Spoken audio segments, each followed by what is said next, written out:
Salut à vous tous, écoutez-moi s'il vous plaît. Je viens vous raconter une histoire qui me pèse lourd sur le cœur. Une histoire qui me trouble profondément. Et j'ai besoin que vous m'aidiez à la partager avec le monde entier. Je veux d'abord remercier Dieu pour cette plateforme qui me donne l'occasion de parler. Je suis une grande fan et je suis tellement contente d'avoir cette opportunité aujourd'hui pour raconter ce qui m'arrive. Je suis dans une situation très dure à vivre. Une situation où je ne sais pas comment m'en sortir. Et je viens devant vous pour demander vos conseils. Je veux savoir quoi faire, parce que je suis perdue. Bonjour à tous les spectateurs, bonjour aux Béninois, bonjour à chacun d'entre vous. Merci, et que Dieu vous bénisse. Je viens demander votre aide parce que je suis dans une situation compliquée et je veux savoir comment la gérer. J'étais mariée et je vivais avec mon mari à Porto Novo. Mais avant ça, laissez-moi vous expliquer comment tout a commencé. Quand j'étais célibataire, 2 ou 3 hommes me courtisaient. Ils voulaient tous m'épouser. Vu mon passé, j'ai décidé d'aller voir mon pasteur pour lui parler de ses prétendants. Je lui ai décrit les hommes qui me tournaient autour. Et il m'a dit que ce mari en particulier, celui que j'ai fini par épouser, était celui que Dieu avait choisi pour moi. Je n'ai pas voulu tout accepter comme ça. Alors, je suis allée voir ma mère pour lui en parler. Elle a été un peu triste. Elle ne connaissait pas cet homme, et ça la rendait inquiète.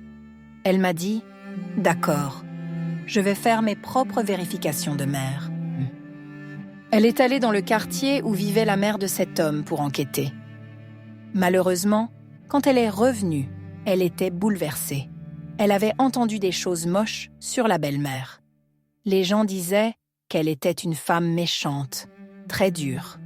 On lui a même raconté que sa méchanceté avait poussé son propre mari à mourir tôt. Des histoires terribles. Ça m'a donné une décision difficile à prendre. Mais comme mon pasteur avait dit que cet homme était le bon, j'ai pensé que c'était la parole de Dieu qui parlait à travers lui. Je crois en ça. Alors, malgré tout, on s'est mariés et on est parti vivre à Porto Novo. C'est là que j'ai vu le vrai visage de mon mari. Sa vraie nature s'est révélée. C'était un homme très riche, vraiment très riche. Si je disais son nom maintenant, tous ceux qui vivent à Porto Novo le reconnaîtraient. Un grand titre, connu pour dépenser son argent dehors, un homme populaire. Mais pour des raisons de sécurité, je ne vais pas le nommer. Au début du mariage, j'ai vu des choses que je n'attendais pas. De la brutalité, des mauvais traitements, de l'humiliation, du mépris, tout ça. Pourtant, je l'ai supporté, c'était le début. Et je ne voulais pas que les gens pensent que je ne pouvais pas gérer mon mariage. Il y avait des choses qui me dérangeaient vraiment, surtout sa saleté. Cet homme était tellement crasseux, il ne mettait pas de déodorant, pas de parfum, rien. Il ne se souciait pas de la propreté. Moi, j'aime les choses nettes. Alors, on était à l'opposé l'un de l'autre. Quand il venait au lit, il sentait mauvais. C'était insupportable. Mais je me forçais à lui donner ce qu'il voulait pour que le mariage tienne. Puis, j'ai réalisé que ce qu'il cherchait vraiment, ce n'était pas moi. Il ne m'avait pas épousée pour avoir une femme. Quand j'ai compris ça, je me suis dit « Laisse-moi réfléchir et découvrir ce qu'il veut vraiment. » Il ne voulait pas une épouse. Il voulait juste faire des bébés.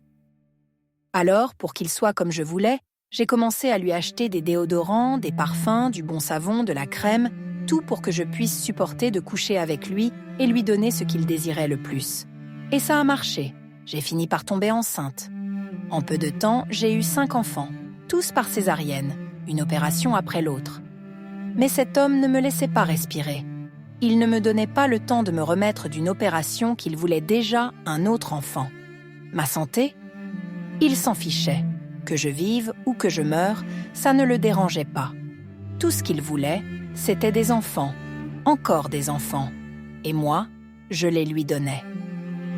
Mais à un moment, je suis devenue faible. Il ne s'occupait pas de moi. Il ne nous donnait pas à manger correctement. Je me plaignais sérieusement à ma mère, mais je mettais tout dans la prière. Je demandais à Dieu de m'aider. Un jour, en nettoyant la maison, je balayais le sol en béton avec un vieux balai.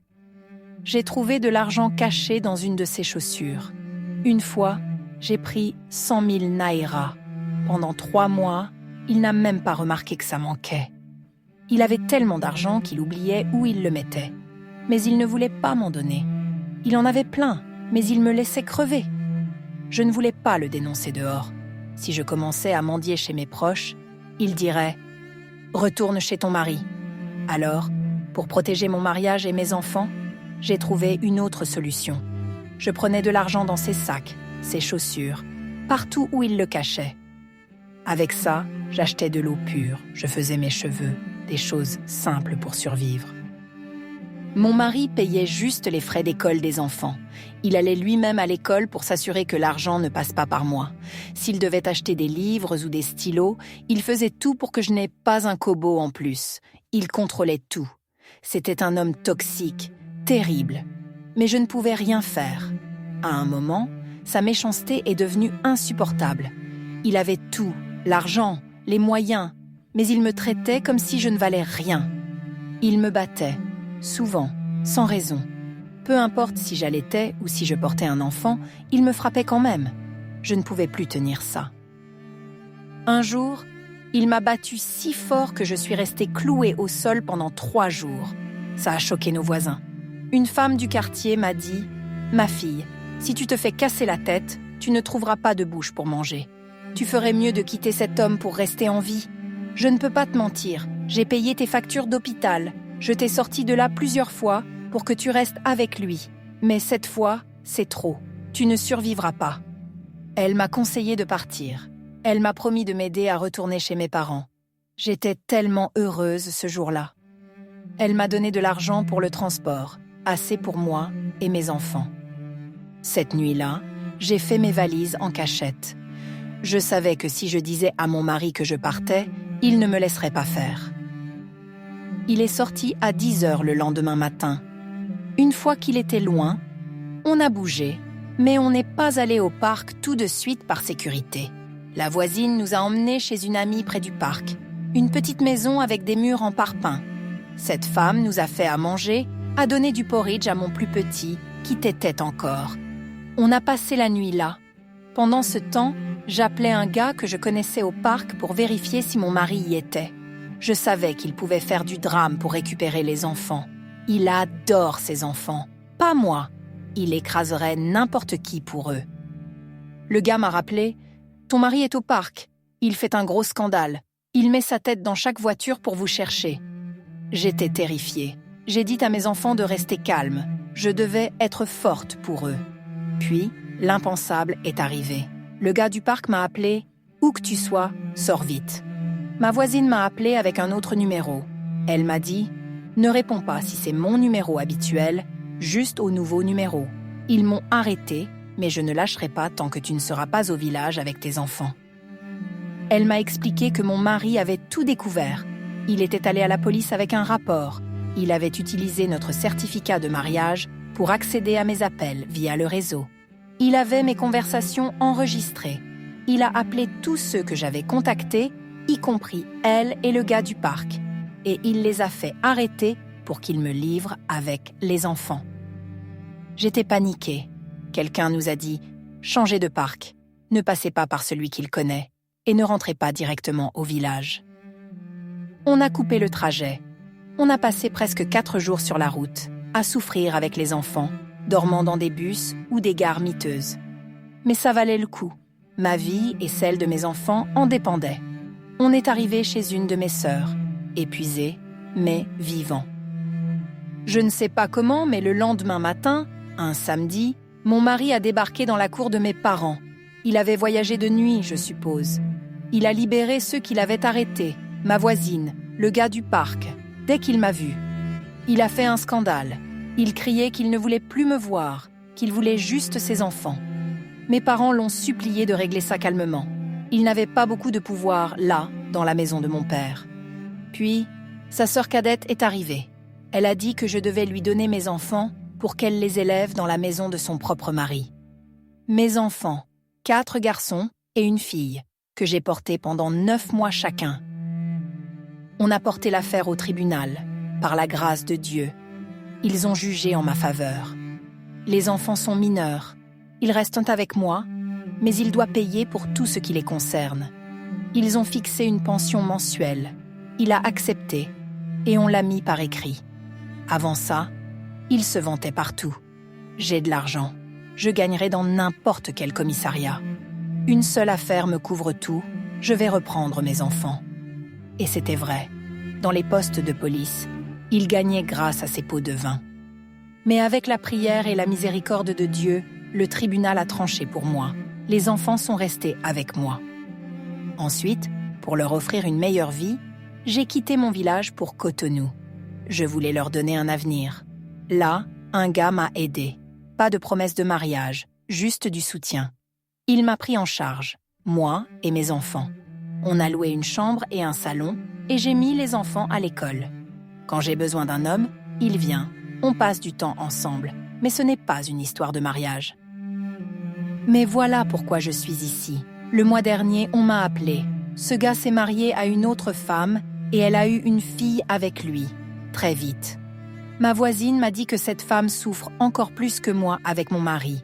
Et maintenant, j'ai appris qu'il est mort.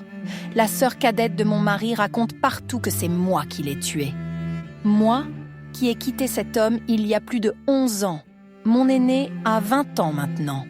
Et je l'ai quitté quand il avait 9 ans. Je cuisinais encore pour lui à l'époque. Comment aurais-je pu le tuer des années plus tard ? Je n'ai plus eu de contact avec lui. Je n'ai rien à voir là-dedans. Et il y a autre chose. Quand j'étais avec lui, je connaissais certaines de ses propriétés. Des terrains clôturés, des maisons construites ou des locataires vivent. Il me connaissait comme sa femme. Mais il me cachait des choses. Il m'avait dit qu'il avait 2 boutiques, mais j'ai découvert qu'il en avait 4. Il me mentait. Il avait plein de biens que je ne savais pas. Moi, je suis encore légalement mariée à lui. On n'a jamais divorcé. Il n'a pas repris la dot. J'ai 4 garçons et une fille. Je veux sécuriser leur avenir, prendre une partie de ses propriétés pour eux. Mais sa sœur cadette veut mes enfants pour elle et dit que j'ai tué son frère. Vous tous, aidez-moi, je vous en supplie. J'ai 2 soucis. Premièrement, comment sécuriser les biens de mon mari pour mes enfants ? Je veux aller voir les autorités pour ça. Que dois-je faire ? Deuxièmement, sa sœur dit que je l'ai tué, moi qui vis ma vie à Cotonou, qui n'ai rien à voir avec lui depuis des années. Je n'ai pas mis la main dans sa mort. Avant, je rêvais qu'il était couché près d'une tombe. Je le voyais dans mes prières, et les pasteurs me disaient « Prie pour lui, voilà la tombe ». Je lui disais ça quand on était ensemble, mais après notre séparation, je ne pouvais plus rien lui dire. Même à Cotonou, je voyais ses rêves. Je ne sais pas ce qui lui est arrivé, et je ne veux pas savoir. Mais je suis confuse, je suis déprimée. Aidez-moi avec vos conseils. Que dois-je faire ? Laissez vos avis dans les commentaires. Je vous en supplie. Guidez-moi. Merci.